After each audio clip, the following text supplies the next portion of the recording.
Welcome to Burlap Teachers. Enjoy the video. You start by verifying prerequisites: a router that supports remote access and a machine at home left online. First, assign a static LAN IP to the device you'll reach or register a dynamic DNS name so the address stays predictable. Next, update firmware and set a strong admin password. This protects the tunnel you'll build.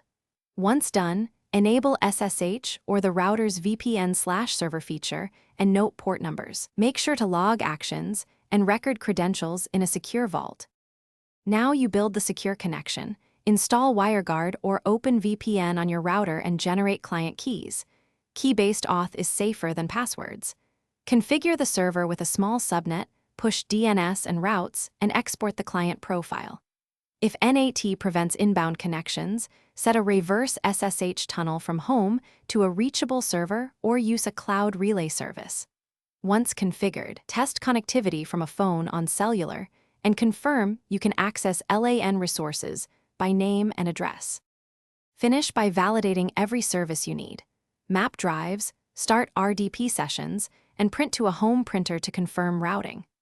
Harden firewall rules to allow only the VPN subnet and enable logging with alerts for failed logins. Schedule firmware and key rotations. If something fails, the first troubleshooting step is to confirm NAT and port reachability from an external network and verify client keys haven't expired. Then check server logs for handshake errors and reapply correct routes. Thanks for watching. Consider subscribing if this video helped you.